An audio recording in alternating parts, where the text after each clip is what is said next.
morning, good afternoon and good evening to all of those joining us on this, our fourth international webinar. We're continuing our series of international research items that we are covering to equip our members all over the world in best practice responses. And our theme today is global shipping and the supply chain. We have again, as you can see, 3 speakers from across the world to give a broad geographical approach to our subject. So let me introduce those 3 speakers and their areas of expertise. Our first speaker is Romesh David, the CEO of South Asia Gateway Terminals, which was the first public-private container terminal in Sri Lanka and commenced operations in 1999. Launching the Port of Colombo as global trade's preeminent gateway hub to South Asia. Romesh, as many of you know, currently serves as the International Vice President of CILT for South Asia and is the Global Advisor of the Women in Logistics and Transport Forum in CILT. So welcome, Romesh. Our second speaker is Sunny Ho. Sunny is the Executive Director of the Hong Kong Shippers Council, which is the voice of the Hong Kong shippers. And Sunny has considerable experience in all aspects of trade and transport of goods and sits on several representative and government bodies and boards in Asia, focusing on trade, ports and maritime. He is also the International Vice President of CILT for East Asia, and a member, a fellow of CILT Hong Kong. So welcome, Sunny. Our third speaker is from the Americas, and that's Bob Armstrong. Bob is President of Armstrong Trade and Logistics Advisory Services and also President of the Chartered Institute of Logistics and Transport in North America. Bob has many years of experience in the fields of global supply chain and international trade, and has been awarded the prestigious Macmillan Canadian Achievement Award in recognition of his outstanding contribution to Canada and to Canada's advancement in international trade. So welcome, Bob. So as you can see, we've got 3 excellent speakers. I'll also introduce our international president, Dato Razak Malik, who will be taking part in the Q&A and closing the session on. But let us turn to our subject and our first speaker. So welcome, Romesh David. Welcome, Romesh. Thank you, Keith. And good afternoon, everybody. Good evening. It's evening in Sri Lanka. Let me just share my screen with you. All right, good afternoon again, everyone, and I hope you can all see my screen.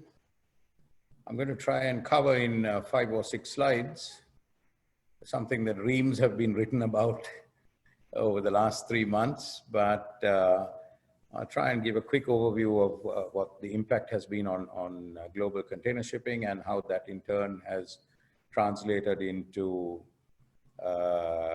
impacts on ports in this part of the world. What I'm trying to do here in one slide is really capture what is the essence of what global container shipping has seen since the beginning of this year. If you look at Q1, which is traditionally a period in which shipping lines take out some capacity in order to cater to the Chinese New Year holidays, we had a drop that was augmented as a result of the impact of COVID-19 in China, primarily, where production came to a near halt and we had a huge drop in production there. And as that began to ease at the end of Q1, we then had the effects of the pandemic spreading through to the rest of the world. And 2 things happened come April. We had production in South Asia getting affected with economies in Southeast and South Asia, India, Bangladesh, and this region coming to a gradual halt, and a similar demand shock that happened in US and Europe as consumption fell off a cliff. So the lines, in terms of impact, had already begun to feel the impact of, or manage the impact of a fall in volumes in Q1 through an augmentation of the planned blank sailings. I mean, the big concern for lines this time around compared to the global financial crisis in 2008 was they needed to avoid having a bloodbath on pricing as a result of excess capacity. So there was a concerted effort to extend the capacity reduction that was anyway planned for Chinese New Year and a post-Chinese New Year. And that became a core strategy, which this time was much easier to, was probably implemented because of the institutional memory of the chaos that happened after the global financial crisis, where in addition to volumes falling off, we had rates falling off as a result of a vicious price war.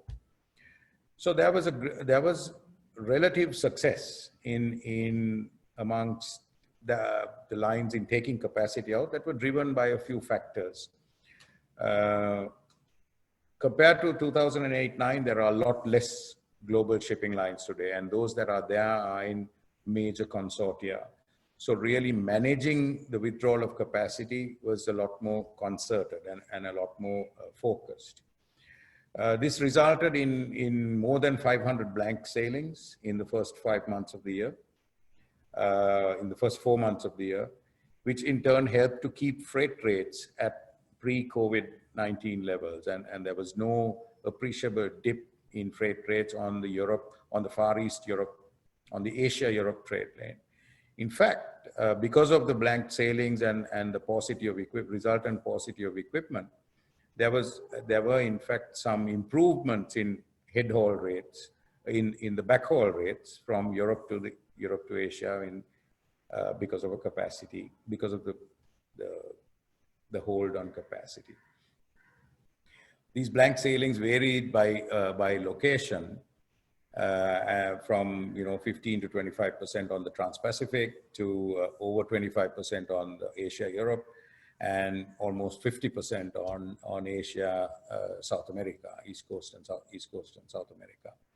And I think the two graphs here, which by Alphaliner depict over the period, if you take the 10 or 11 year period, we see in 2009-10 the dramatic effect of the reduction in or the increase in inactive capacity here due to the global financial crisis, and the corresponding fall in charter rates. And if you see here in 2020, particularly this is Q1, we have the blue area, the inactive capacity crawling up, and that is augmented again by ships that were taken out of service anyway for scrubber installations as a result of the IMO, the 2020, the fuel regulations, the sulfur cap. So we have this massive spike in capacity being taken out in inactive ships, which help to maintain capacity, which help to constrain capacity and also keep rates up. This is also evident in if you look at the number of units that are broken down by size range. And something interesting to see here is the fact that if you look at the larger than 6,000 units, larger than 7,500 TEU units, it's much more compared to the average size here of possibly 200 or so vessels with an average size of close to 3,000 TEU in 2008-9 or 2010. We have the average size here, we have over 500 vessels inactive at an average size of well over 6,000 TEU each. So it just gives a sort of an indication of the scale of the reaction of shipping lines in order to try and manage capacity, take excess capacity out and manage the rates during this time.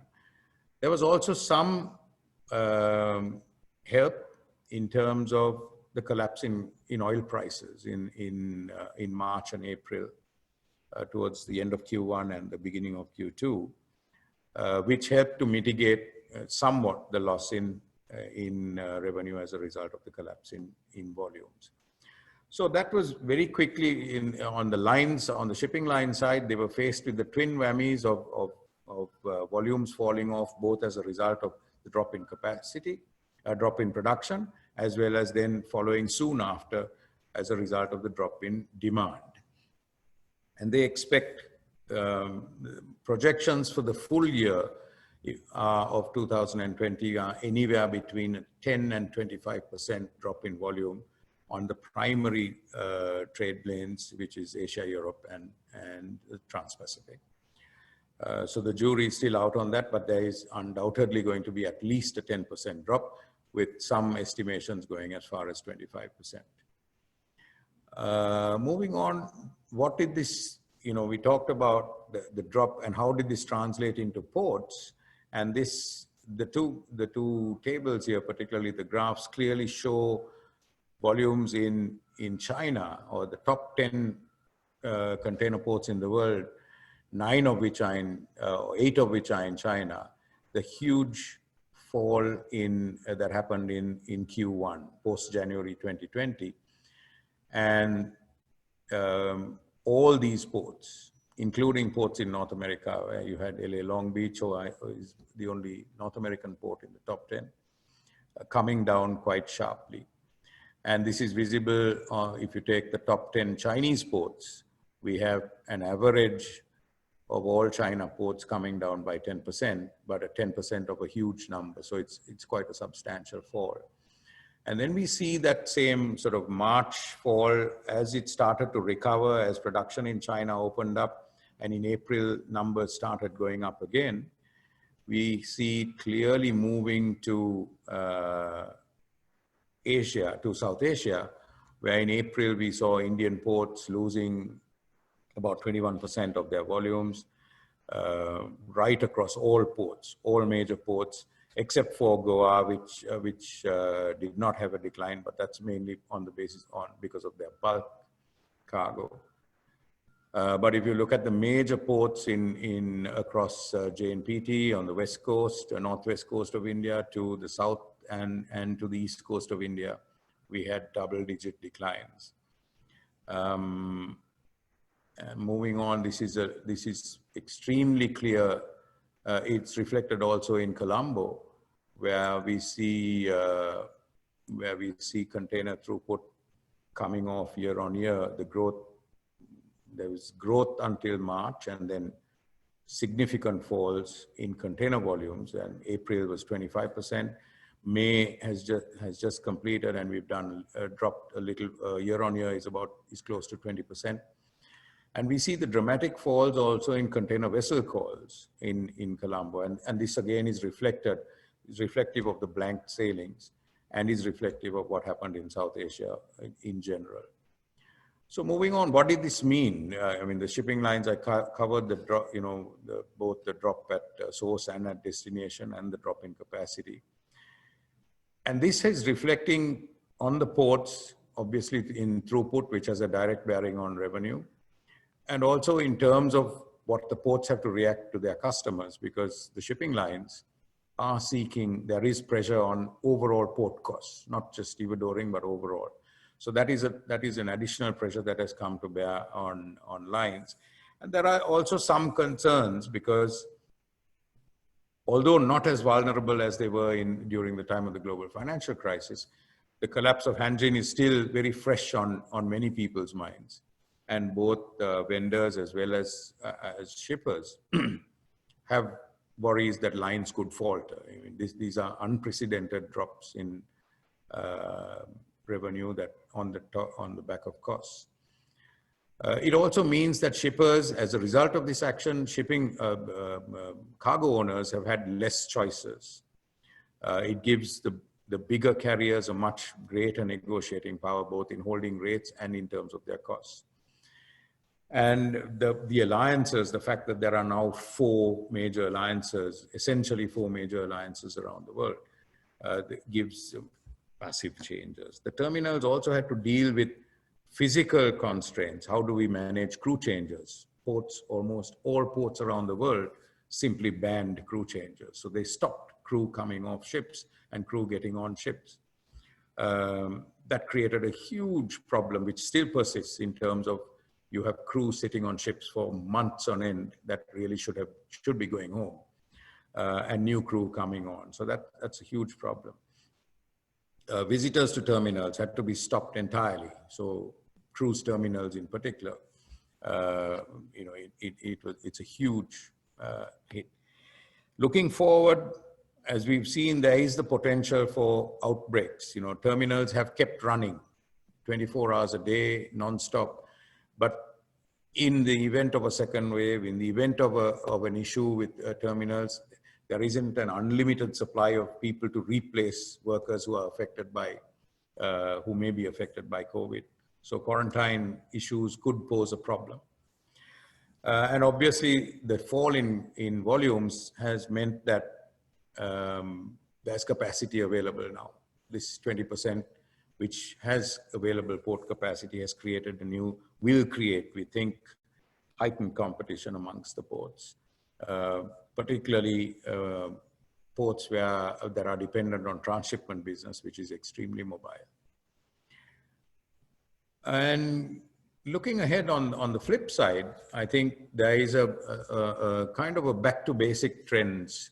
The shipping lines are very dependent on ultra large ships of 15, 16,000 TEU and above, 16 to 22,000 TEU, and filling those is a priority because they deliver the lowest unit cost, they deliver the most competitive costs to lines, but only as long as they are full. And so filling these behemoths really becomes an absolute priority, and that lends itself to a more back to basic network design of a concentration on transshipment, a hub and spoke model, rather than more point-to-point services. So we are going to see a shift, and that is going to benefit ports like Hong Kong, like Singapore, like the ports in Malaysia, like ports in South Asia, like Colombo, and possibly ports like Salalah and so on. We're also going to see, as a result of that shift, an increased number of feeder vessels. So there will be a demand for feeder vessels, which are probably going to get upsized from the traditional sizes. Ports are also going to have to, because of this available capacity, look for some diversifying into slightly lower yield products like delay in transit, advanced hubs, where people will look at consciously keeping more inventory in the supply chain rather than at the point of sale, and keeping them closer to sale rather than at the point of production. Ports are traditionally the most expensive real estate available, but they're going to look at trying to tag on additional services, empty pools, survey services, inspection services. We're also very likely to see, there's a lot of talk about a pivot away from, to de-risk supply chains from single sourcing or double, just dual sourcing to more than, to both a geographic diversity as well. So there's lots of discussion about moving, de-risking the sourcing in China through multiple sourcing in Southeast Asia, in India, countries like India, Indonesia are looking at big opportunities in terms of absorbing some production capacity from traditional markets like China and Vietnam. This is also going to lead to an increase in inter and intra-Asian, ASEAN and Asia trade, which is going to pose an opportunity again for smaller ports as well as the larger ports in the region. Whilst digitization is a priority all over the world and being sort of stepped up at a greater level in some areas like South Asia have really made use of this as an opportunity to jump and to leapfrog technology and try and get into digitization by getting rid of paper-laden, paper-intensive practices in the clearance, mainly at the border clearance process. And there is much greater emphasis from government now in order to ensure that and de-risk that process. We're also seeing an augmented sort of speed of digitization amongst the shipping lines in terms of coming together on platforms like TradeLens, the formation of the Digital Container Shipping Lines Association, and also potentially advancing the electronic BL agenda, the Bill of Lading agenda with shipping, with all the stakeholders to bring it forward from the originally sort of envisaged 2030. And then just to close taking away from cargo, it's also given rise to a whole host of non-traditional businesses, prime amongst them to ease the issue with crew changes. The thing that happened with the lockdown of ports, crew became the most vulnerable aspect of the whole supply chain because they were literally forced to sit on ships and operate incessantly for months on end, and where contracts were unusually extended. So that in a nutshell covers everything I wanted to say on both on the shipping side and the port side, and I'll be happy to take any questions thereafter. Thank you. Thank you, Romesh. Romesh, we've got one question that actually is specific to your slide. So if in answering it, we might want to put I think it was your second slide up, but I'll ask the question. It's Michael on the call who's saying, looking at your slide showing the top 10 world ports, it seemed to show that Singapore was the only one that hardly dropped any trade compared to all the others. Why do you think that was the case? I'm not sure it actually does, because it's quite tricky to actually see it, but it did sustain, and then it's dropped away, hasn't it, a bit? But it has, and if you look at Singapore, it does drop away in Q1, mainly because of the planned blank sailings. But you see, I think what is interesting, and this is again a bit of a surmise, but it has fallen away even in April, and that is because Singapore has the distinction of serving both the ASEAN, the Far East market, as well as the South Asian market, because a lot of there is a big percentage of the Bay of Bengal cargo from east coast of India and Bangladesh that also still goes back to Singapore to get on to the Asia-Europe trade and the Trans-Pacific trade. So Singapore serves both South Asia as well as Southeast Asia and the Far East. And that is both a buffer to them, and you're right, and the question is fair, because Singapore and the southern Malaysian ports, PTP in Johor Bahru, were least affected in terms of volume because they are dominantly trans-shipment and they are served from a much wider hinterland of ports. So they had the least impact. That is correct. And Romesh, I'll ask you one more question before we move on. We take some of the other questions at the end. There's a question from Edward Lau around really what you were talking about, technology, digitalization, etc. Edward says, how's your observation pertaining to the accelerated robotic and 5G implementations to the port handling due to COVID and to improve efficiency on top of digitalization of port regulatory paperwork? Is that something that's already happening, or you can see happening, or will it still take a bit more time? Yeah, so I think automation is something that is very independent of COVID, and that has already, that's on the agenda of most ports in terms of the next steps. I'm a little soft on how that relates to 5G, but I can say for sure automation was driven initially by the high labor costs, by mitigation of labor costs, which is not such a compelling problem in Asia as yet. Yeah. In China, yes, it's becoming expensive, but the automation agenda is driven by basically consistency and cost mitigation, with technologies becoming more advanced and cheaper, and also to drive better working environments, because being things like crane driving is not an easy job. And we are going to see this become more ubiquitous as we go along. It's going to be more widespread. Yeah. But I don't think it has too much to do with COVID. That with the pandemic, that's not going to drive it any faster. That agenda will continue the way it was. Yeah, yeah.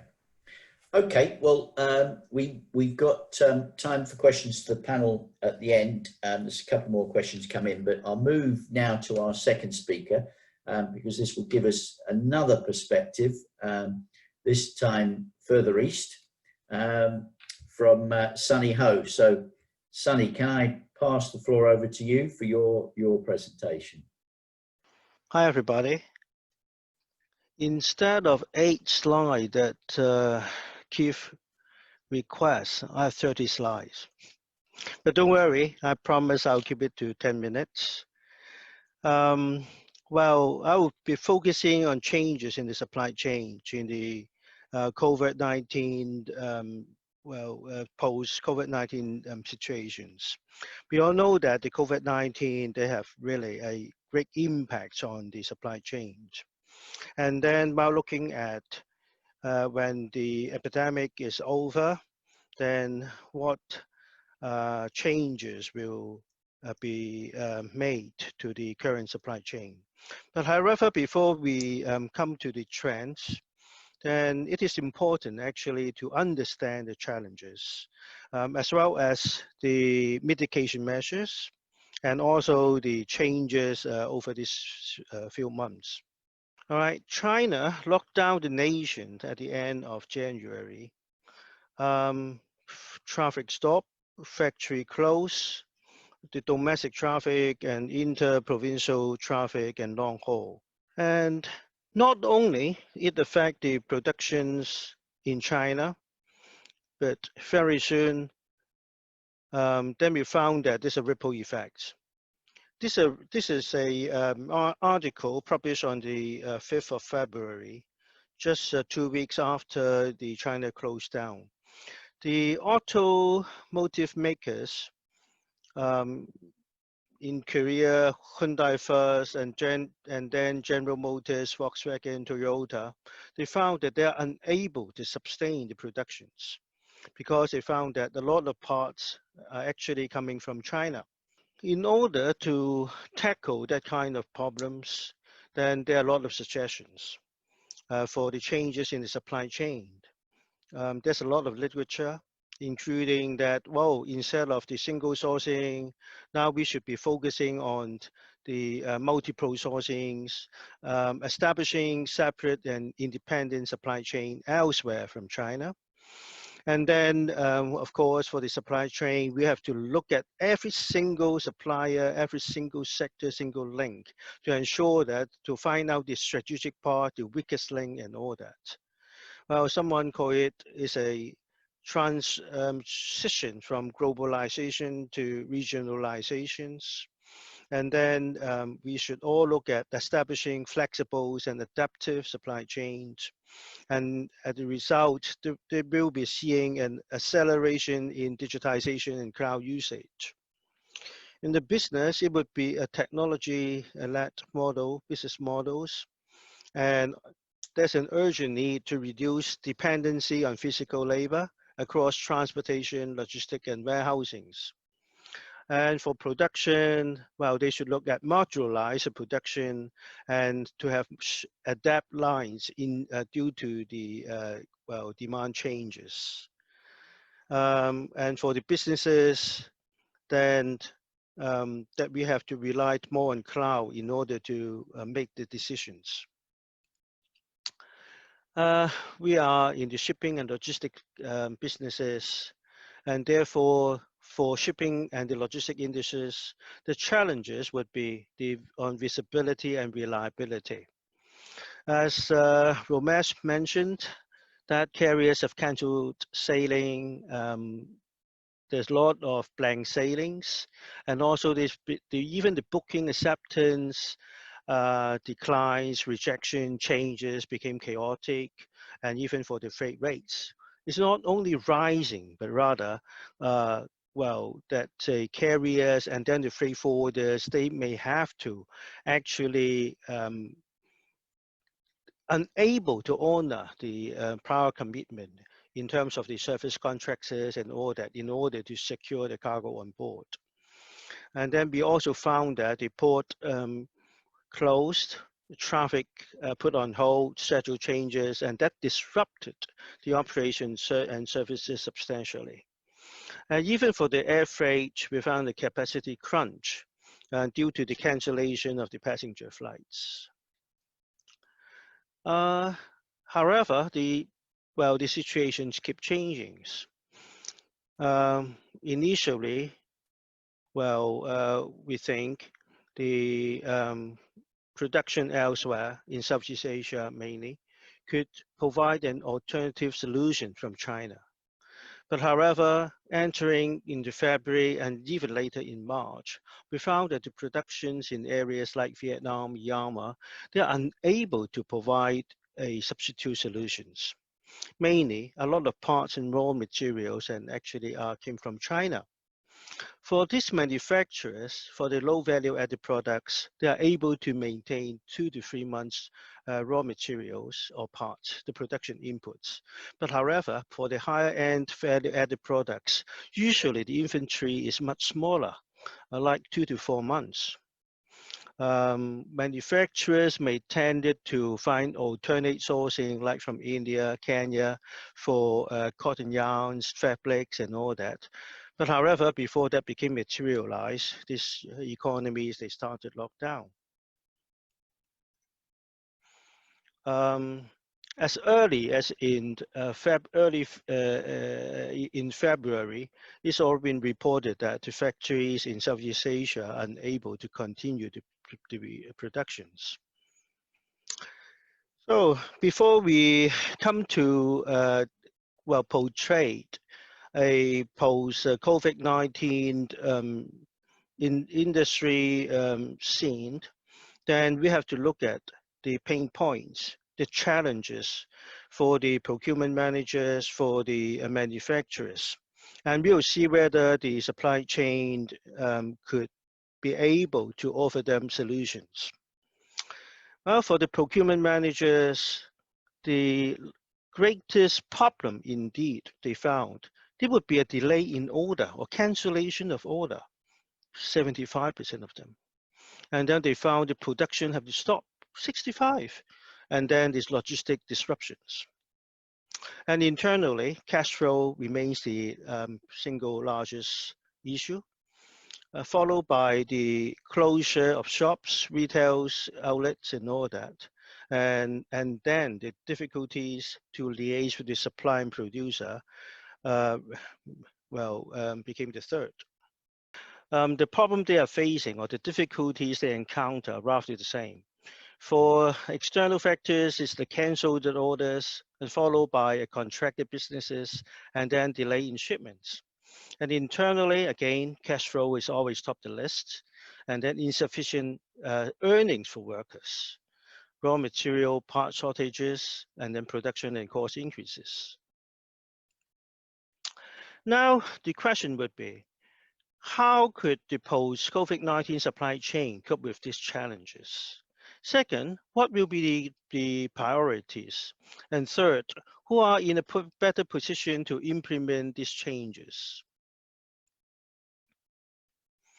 We have to consider whether the supply chain management, whether we will, or that we have to consider supply chain actually cannot deal with the difficulties like business contraction. If there's less businesses, it's not a problem for supply chain. We can't help. And then the second question is, we'll be facing a situation that many companies will actually restrict the capex. They will reduce the expenditure on capital expenditures. And even for the spending, they will give priorities. So what post-COVID-19 supply chain is going to look like? We understand that we will have less trade even after the COVID-19 situations. Main problem is consumer are not spending. If the consumer are not spending, that would be the major problem because everyone will have less business. And then liquidity. Well, while all the administration have been pumping money or supplied money supplied into the economy. But however, liquidity is still a main concern. It's a survey, and then they found that most of the CFOs, they plan to cut capex and IT. That would be the first thing they wanted to curtail. And actually, they have to spend, they say, as they plan to cut IT spending. 67% of them, according to a PricewaterhouseCoopers survey that made on the April 13, they expect deferring or canceling planned investments. And then they will actually spend on two top areas. Mainly the facilities and capital expenditure are the top on the list that would be restricted. And then specifically for supply chain, let's look at the highlighted statement. Well, management or businesses will tend to rationalize the short-term and medium-term capex and spending unless it offers a clearer long-term competitive advantage. That is, they have to prioritize the spending, the capex, and they will be focusing on something that would provide an immediate return, say, the priority. They will have to press pause on the Industry 4.0 spendings and only focusing on those like automation, IT, and augmentation in order to generate immediate cost savings. But however, like blockchain and also unnecessary spending that may not generate immediate cost saving, they will become the second priority. And this is, of course, confirmed by the chief technology officers of DHL. They said that in the post-COVID future will be larger presentation of AI robots and collaborative tools. So we are foreseeing a trend of a digitalization of procurement processes. And also immediately follow would be a production automations. And in order to allow us to make better decisions, we'll be using the data analytic lead supply chain management. Well, some may call it is a brave new digital world that in the post-COVID-19 stage. But who will lead the changes? Who will actually benefit from all these changes? Then we have to look at the R&D spending then. All right, this is the digitalization score. Naturally, the higher the score will be, they are in a better or stronger position in order to take the lead. Well, we have Singapore here, Germany here, UK, South Korea, USA, Sweden, France. And naturally, these are all the advanced economy that they have moved more in advance in the digitalization, in using technology. But we understand that it's not only the score, but how much they are investing in the research and development in technology. And then you have to look at the size of the circle. The biggest one, of course, it means that they are spending a lot more than the smaller one on the research and development in advancing or developing technology. Well, we have the largest one is USA, and then that's followed by China, Germany, and also Japan and Korea. And naturally, we do believe that the more they spend, the better chance they would be having an advancement or a more competitive position, a stronger position in adopting or implementing the technologies. So in the post-COVID-19 world, we are seeing an separation of the gaps between the winners and the losers. We will be seeing someone will win, but there will be losers as well. And then those who come out of the crisis stronger will be in a better position to expand. We should be seeing more merger and acquisitions. and then the crisis for some will become the opportunities for others. Particularly, when I'm looking at the resumption of productions lately, well, China has actually demonstrated a rather strong resumptions or administration efficiency in the management productions. While in the future, I may say that for those who have been able to capture the technological capability or even the spending and also the development, they will become stronger or in the post-COVID-19 industrial scene. Thank you. Thanks, Sunny. That was far-reaching and covered many aspects of the current crisis. I'm going to ask you one specific question, just to give your thoughts on this. This was a question asked earlier by Kim Hassel, and I think you covered both areas. But Kim asks, did movements decrease because of national lower demand? In other words, was this demand driven in terms of lower flows of product across the supply chain, or because manufacturing output declined, or was it a combination of both? What's your sort of perspective as it sits at the moment? I would tend to go with a combination of both. Yeah. First is we should be seeing negative economic growth, a slowdown of the economy in the next 1 or 2 or 3 years. Well, the economic indicators have all pointing to a declining economy. The IMF actually forecasts the 2020 global economy to be down by 3.3% instead of the plus 3% that they made in January. And all major economies would have to suffer. That's why for my slide, I'm mentioning that consumers are not spending.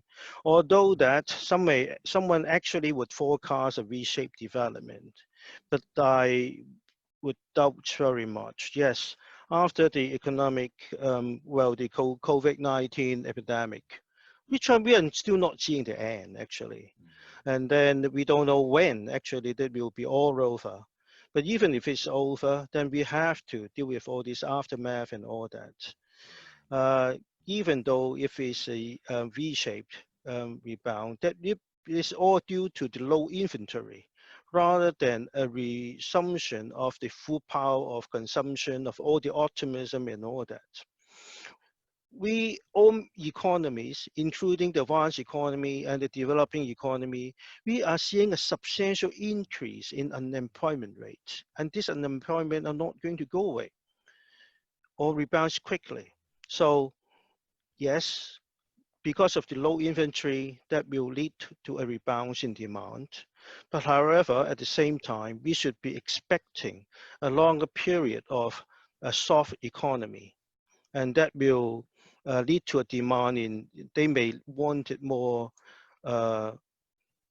reasonable price or more affordable products in order to, well, cope with the challenges. No, thanks, Sunny. Well, we'll come back into that area, I think, when we've got the panel together, in terms of U-shaped, V-shaped, and what our response as supply chain professionals should be. But I'm going to move now. You could argue further east, or you could argue further west, depending where you're sitting in the world. But we go to Bob, who I think is sitting in Toronto somewhere. Bob Armstrong. So let me welcome our third speaker, Bob, to the podium. Over to you, Bob. Oh, good morning, and thank you, Keith. I'm just going to get my slides up here. Good morning, ladies and gentlemen. It's a pleasure to be here with you all this morning, talking about our global supply chain. I'm gonna talk a bit first about the Canada-U.S. border. which a lot of people may not know. We're the largest undefended border in the world. And our goods movement, normally on a normal day, we would have about $2 billion US dollars worth of goods crossing the Canada-US border every day. But of course, that's literally dropped off the map since the pandemic began. And the border was closed to non-essential travel and remains closed until June the 21st is when the projected opening of our border will be with the United States. Essential goods that are allowed to cross, of course, are food, life-saving medicines, personal protection equipment, and medical devices. The trucks are still crossing every day, but they contain, and they're actually containing anything. They're not stopping anything from crossing in trucks. But the truck traffic is down 50%, but the reality is it's down even further now. And every day it just seems less trucks are crossing the border. We do have restrictions on tourists and day trips by people, but we do have a lot of situations where essential workers like doctors and nurses live on the Canadian side of the border in places like Windsor, Ontario, and have to go, like the Henry Ford Hospital in Detroit, Michigan wouldn't operate if it wasn't for the doctors and nurses living in Canada. They'd have to shut surgery. So that's a major one. And of course, trade has dropped, obviously, because all our factories are closed on both sides of the border, the majority of them, especially the auto industry and the steel industry. So the United States doesn't really have a distinction between essential and non-essential goods, but they call them a priority existing when Canadians cross. The border tends to be disproportionately more important to Canada than it is to the US, but that's only because their president thinks we're not important. But the threatened and actual closures have caused a lot of disruptions in the supply chain, especially in the US Midwest northern states, where the automotive industry is shut down. We have in Canada and the United States, we have a very integrated market in the auto industry. For example, a part could cross the border 7 times before it's put into a vehicle. Might start with a piece of steel and then becomes a casting, et cetera, et cetera. So very, very integrated market. So as I said earlier, the trade that has dropped just very, very dramatically, and especially in automotive and steel. So what's the root causes? The biggest implication on the Canada-US border is from 2 factors. One is directly related to the COVID, but this pandemic will accelerate both. One is the geopolitical fallout from the US industry being encouraged or forced to decouple from China. And secondly is the post-pandemic shift to de-risk our supply chain and redesign them accordingly, as you've been hearing from the other 2 speakers this morning. So what's really happening is in Canada, the United States, both countries are really, we have some political issues with China right now that have caused some of our problems. So our trade normally that we would have with China is a big drop, and some of it's been forced upon us. So that's really where the root causes come from. So while we had the COVID, and that's a very, very big issue because consumers aren't spending, et cetera, and a lot of our consumer packaged goods, especially low-cost goods, come from China and the Far East. But the other side of this has been the political issues, the geopolitical issues that have really suffered between Canada, the US, and China. So let's talk about the global supply chain implications itself. And according to some recent new research, resiliency is the top supply chain priority in North America over the next 3 years, and really necessary in today's uncertain and disruptive business climate. Our global supply chain, like the rest of the world, is undergoing almost unparalleled levels of change. And what we're seeing is we have a new acronym in Canada and the US. It's called VUCA, which is volatility, uncertainty, complexity, and ambiguity. And it's really been driven home during our pandemic. So planning, supply chain planning will enable companies to realize the benefits now of digital supply chain transformation and the like. Countries are just have to get smarter. You really see a push to bring production home from overseas countries like China. We're seeing a lot during the pandemic of more and more of our products. So for example, prior to the pandemic and even during the first part of the pandemic, all of our face masks were made in China. And 3M, which is a large US based global company, moved that production out of Canada years ago and moved it into China. So we had to wait and we just didn't have enough on hand. So there's still been a lot of specialized flights coming from China during the pandemic to bring in this type of equipment. However, the PPE equipment now are being produced in Canada and the United States instead of importing. And the reason why is our auto plants have been shut. And that's not just the assembly plants, but the parts production plants and the like. Well, they're now making masks, ventilators, clothing, everything. And both countries have a push on by our governments to make sure when this is over, we continue to produce that here and stockpile our own in North America. So it's likely that you're going to see more trade take place within North America under our United States, Mexico, Canada free trade agreement that we just signed over the last year, been negotiating over the last 2 years. So you're going to see where basically our trade has been what we call an east-west flow with Europe and Asia, Southeast Asia and the like. It's now going to be more north-south. So again, changes the mindset of our supply chain planners to have to do more to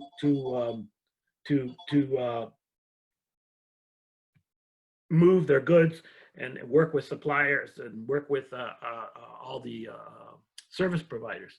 So our federal government, our state governments, and the provincial governments are all pushing for more local manufacturers. And so we're going to see more and more of that in the future. Even when the pandemic's over, we're going to see increased manufacturing in Canada, the United States, and Mexico.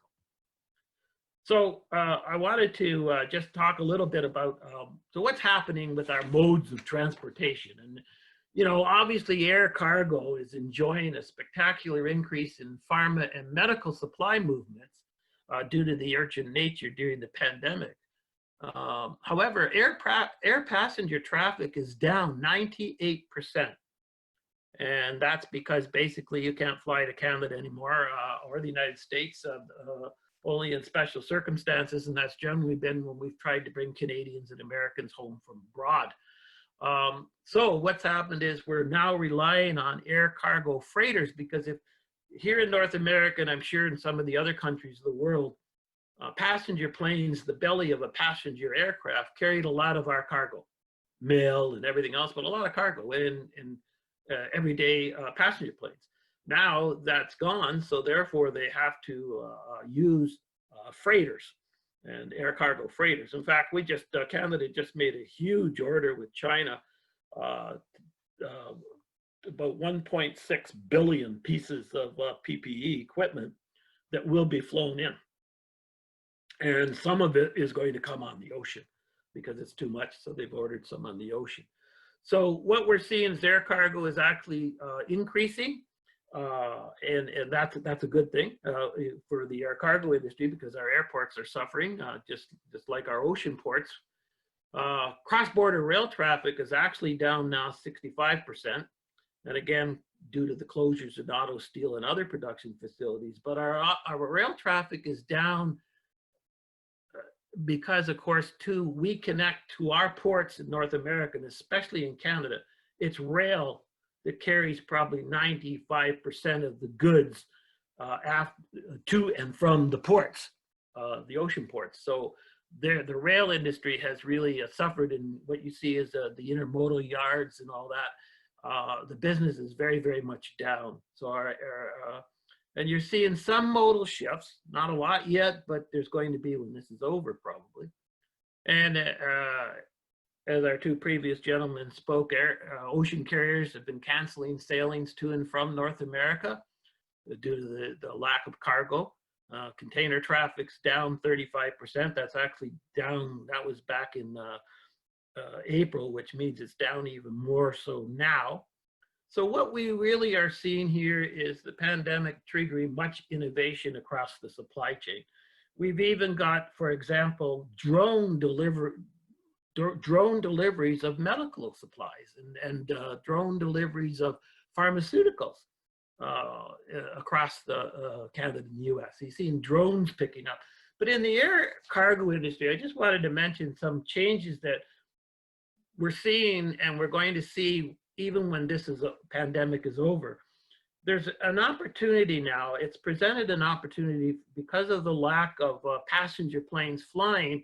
The airlines have all these crews that are laid off and underutilized organizations. So what's happened is some of the stretch freight operators are picking up that business, hiring some of that staff and carrying. So where people were using a freighter, for example, Sun Country out of Minnesota, they would be carrying for Amazon, but it was generally only during peak periods. Now we're seeing that they're going to be, because Amazon is such a growing company, that they're taking over so much of the supply chain business, the carriage of goods. So we're seeing where a stretch freight operator is able to utilize their extra crews from the airlines, and we think it's going to be become a long-term trend, not just during peak periods, but in off-peak periods. So the country is Canada and the U.S. are, as I said, are both I might as well say North America because you have to include Mexico to some extent. We're certainly seeing the globalization map under constant change, and really it's as I want to close by saying, firstly, supply chains will become less dependent on China, and new or existing far and nearshore alternatives will expand supply chains. And that doesn't mean that we're going to abandon China altogether either, but it does mean we'll be slowing down our imports over the time. But they're still a big country for us in terms of exports. So, but our exports, of course, are hugely down here. Canada is a trading nation, always has been, and our exports have been badly hurt by the pandemic. So that will make the changes when the pandemic ends, and of course, there seems to be no sign of it ending, but when it does, we hope that some of this will come back to normal, but we also believe that the volatility and the risk factors, all these are going to change the way we do business, not only in North America, but globally. So that's my presentation, Keith. Thank you. Excellent. Thanks, Bob.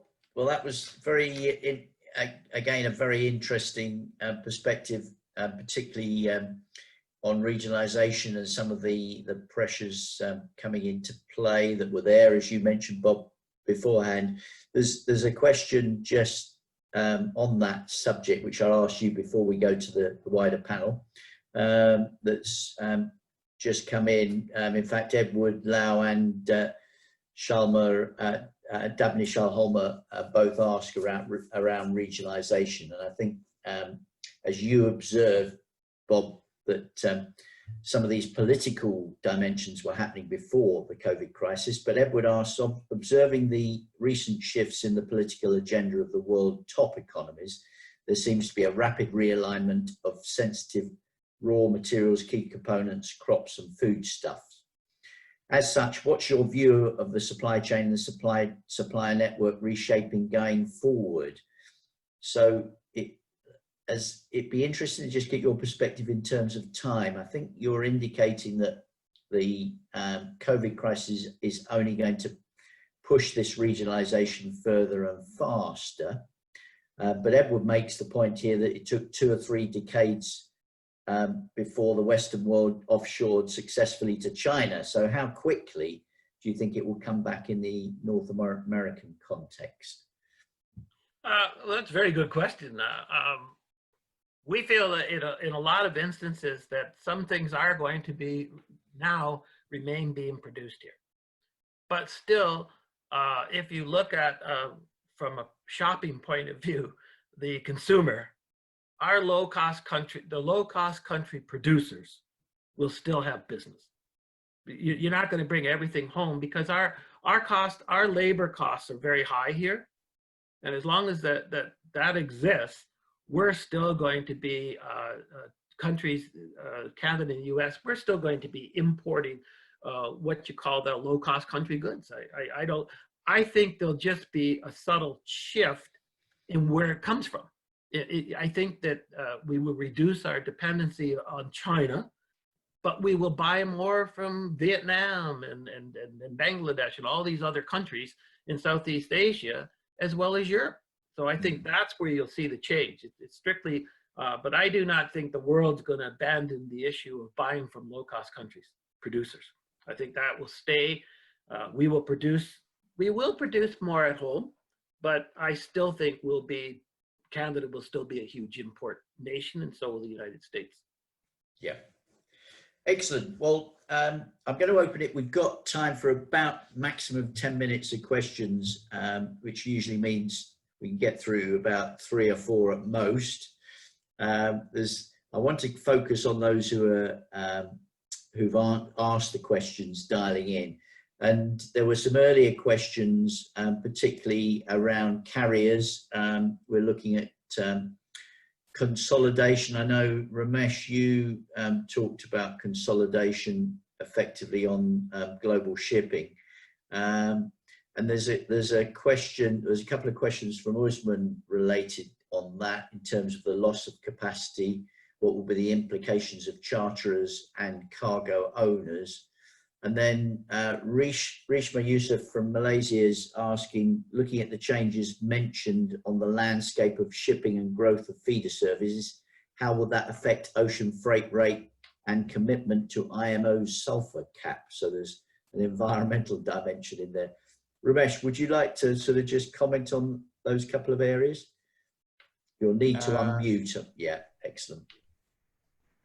I actually sent some short replies through Keith on both of those. Oh, excellent.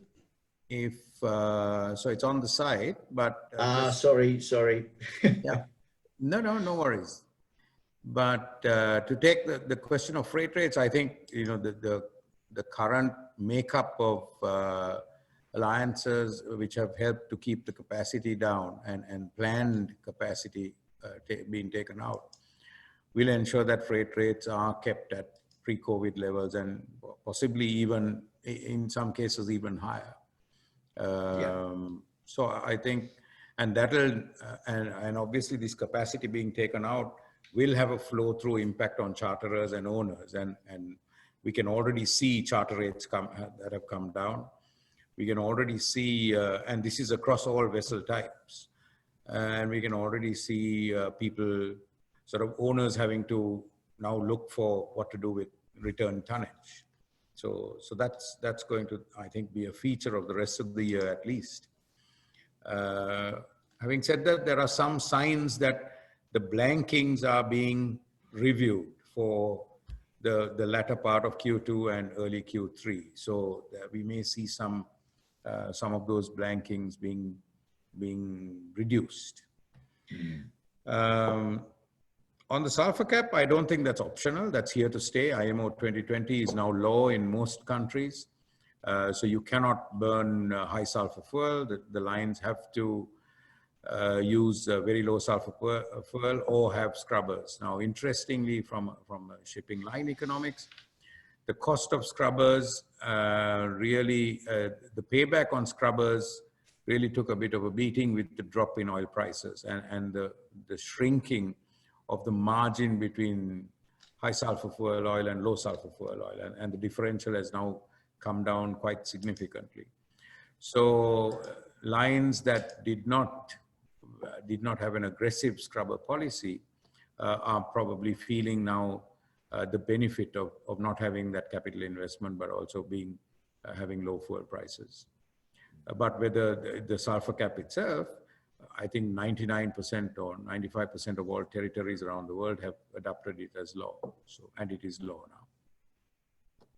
Right. No, thanks, Ramesh. Let me move into another territory, which I'll direct to Sunny.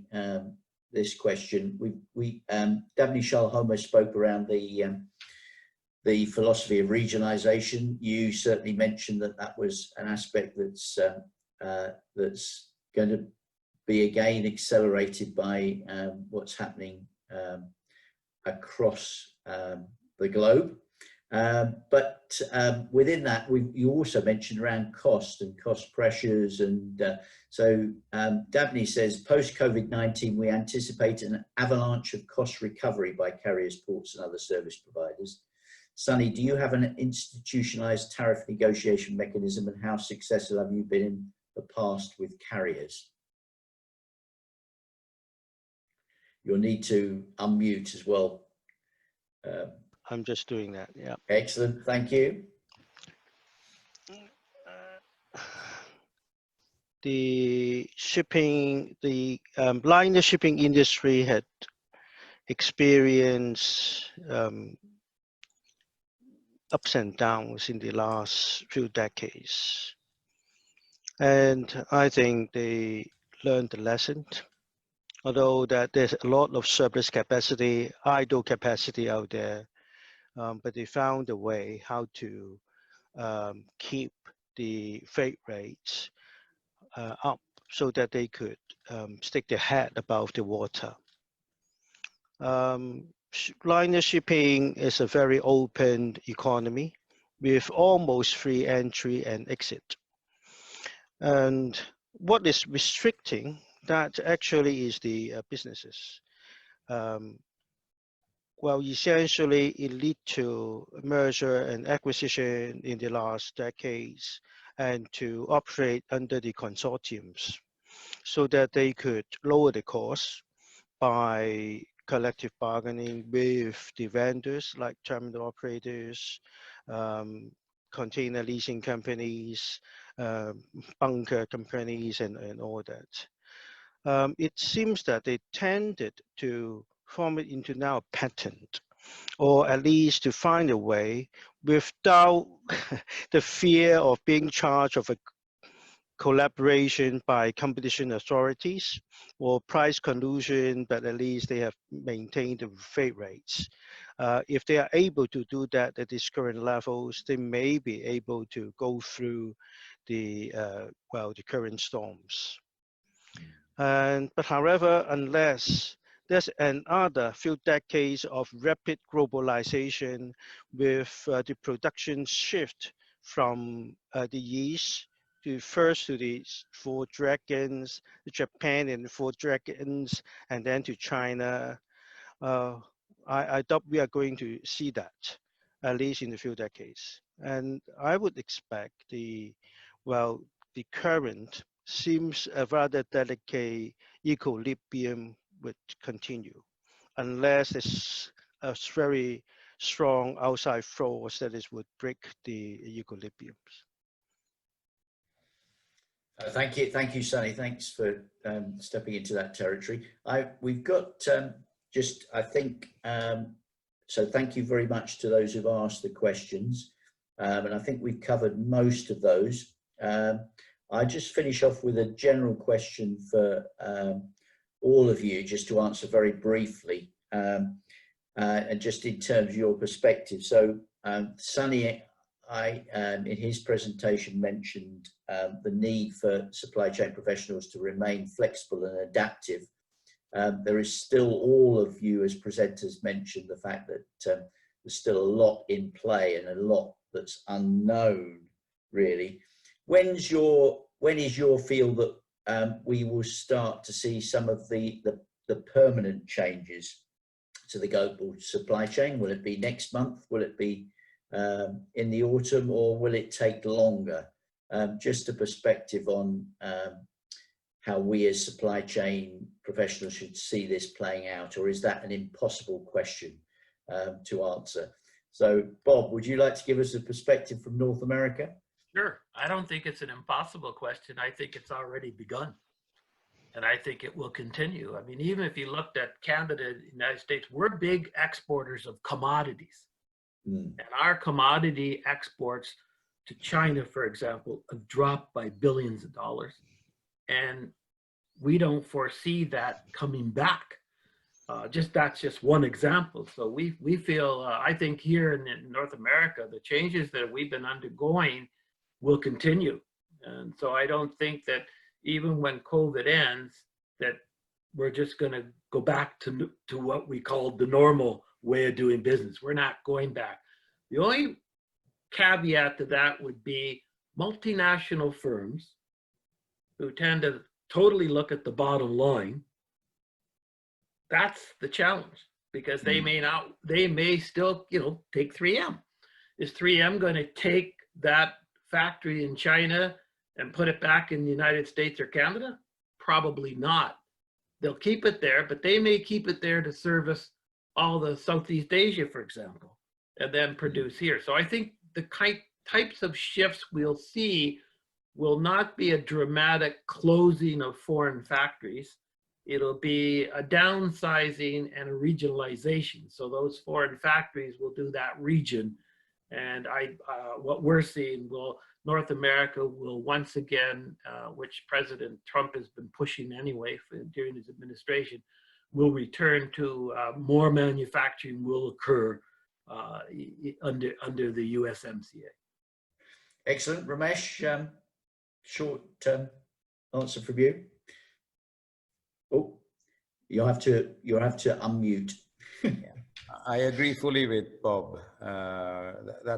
There's not going to be any short-term, very unlikely to be any short-term dramatic shift or closure or anything like that.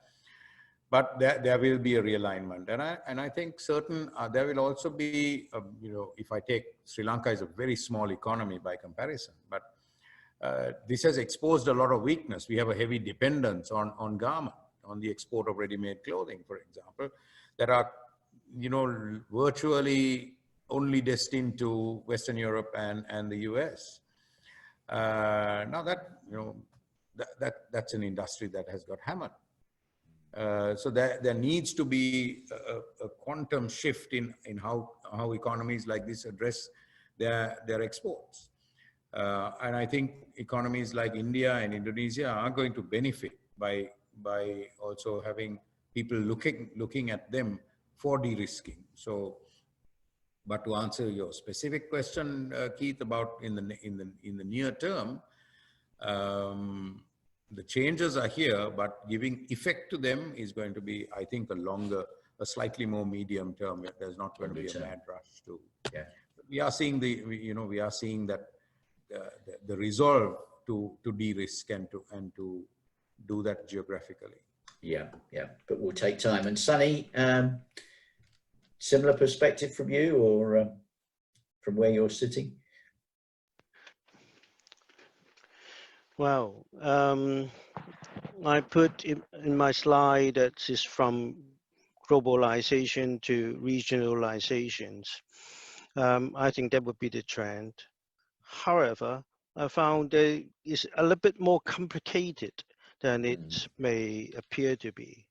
The first is, when I mention technology, I think it's really important that it's going to change the way of supply chain, manufacturing, and procurement. Maybe not in the very short term, but in the medium term and long term, it will be. I think some for really high value technology need businesses, well, they would found a better chance to be established in the developed economies in the West.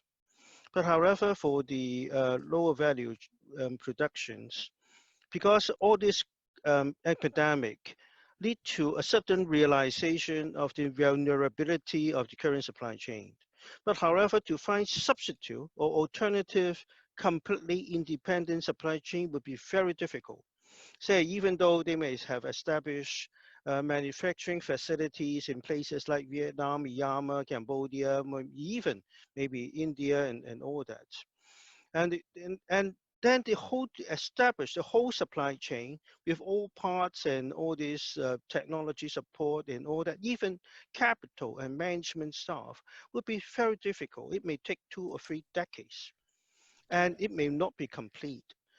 At the same time, regarding China, China is also one country that would have that are currently investing substantially in technology.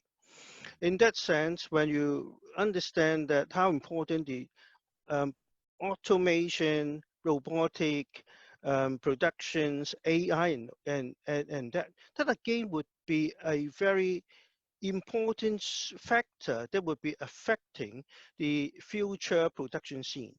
And I think China, in that sense, again, will have a very competitive edge. Yes, its production cost would be higher, labor cost is surging and all that will move to the country with lower laboring costs. But however, to find a complete and independent supply chain, it will take times. Yes, the procurement manager will be seriously looking at the risk factor and all that. But however, at the same time, there's also the pressure from finding competitive price product, from finding a viable business model, and he would have to be facing all this at the same time. Yeah, excellent, excellent. No, lots there. Thank you, Sunny. Thank you. I'm going to close then the session with give the last word to our international president, who's going to suitably close the session. I'm sure just bringing his perspectives of what we've been talking about for the last hour or so. So over to you, Dr. Radzak. Thank you, Keith. First of all, great day to everyone in the webinar. As always, I'm honored to be given an opportunity to give a closing remark in this webinar. First, I would like to take the opportunity to inform you the position of COVID-19 in Malaysia. Today, discharged from hospital 61, new cases 93, whereby 91 foreign nationals and 2 locals. In ICU, there are 6 people and 2 need ventilators. For 11 consecutive days, no death reported to CPRC. Total death remain 115. Now, hopefully by this situation, we should be able to end our MCOC on 9/6/20, although mass sanitizing and social distancing is still being insisted. Dear colleagues, thank you to our 3 excellent speakers for covering this critical subject of global shipping and the supply chain, and for the excellent question asked. We have again traveled across the world from Asia to Americas and looked at the current impacts on trade and supply. We have again looked at some of the potential changes that the crisis will bring longer term. In all 3 presentations, there has been much to think and reflect on as supply chain professional. 1 solid hours of insightful deliverance and question and answers by the expert. Can I thank my brothers, Romesh, Sunny, and Bob for their input into an excellent session. Now, last week, we issued our 5th bulletin focus on global shipping and the supply chain. So please also look at the material which covered this topic so well. Ladies and gentlemen, I just want to taking you away from the topic we are discussing. Is it relevant to us? Yes, in fact, I was requested by the main media in the country here to give my idea on the issue that I'm going to inform you.